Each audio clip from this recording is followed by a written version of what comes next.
ఆ టైంలో ఆ ఇంపాక్ట్ బాగా పనిచేస్తాయి. అంటే 2004 తర్వాత ఏం చేస్తే కాంగ్రెస్ మన వాళ్ళందరినీ వెల్ సెటిల్డ్ చేస్తే కానీ సక్సెస్ కాలేము, ఆర్థికంగా వెల్ సెటిల్డ్ చేద్దామని మీకు అనేక మంది, మీరు అంతకుముందు కాంగ్రెస్ నాయకులు అంటే హుందాగా గౌరవనీయంగా వాళ్ళ డబ్బులు ఖర్చు పెట్టుకునే వాళ్ళు ఉండేవాళ్ళు, వ్యాపారాలు ఇట్లాంటిది. ఇప్పుడు ఫర్ ఎగ్జాంపుల్ రాజశేఖర రెడ్డి వాళ్ళకి కాంగ్రెస్ డబ్బులు ఎందుకు ఇచ్చింది?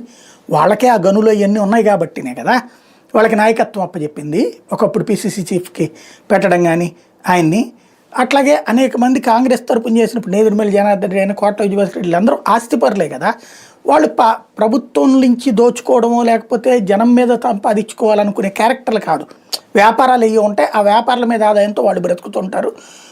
కరప్షన్ కాన్సెప్ట్ ఉండేది కాదు.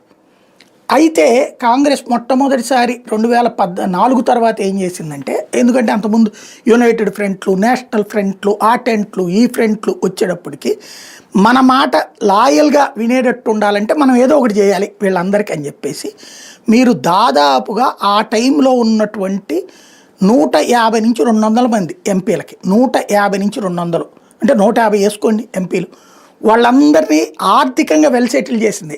రోడ్ల కాంట్రాక్ట్లు ఇచ్చిందా, నీళ్ల కాంట్రాక్ట్లు ఇచ్చి, ఇప్పుడు రాయపాటి వాళ్ళకి ఏంటి అప్పుడే కదా ఇరిగేషన్ కాంట్రాక్ట్ పోలవరం ఇచ్చింది. అదే సందర్భంలో కావురోళ్ళు ఎన్ని చోట్ల రోడ్లు వేసే కాంట్రాక్టులు పొందారు. అనేక మంది కాంగ్రెస్ నాయకులకి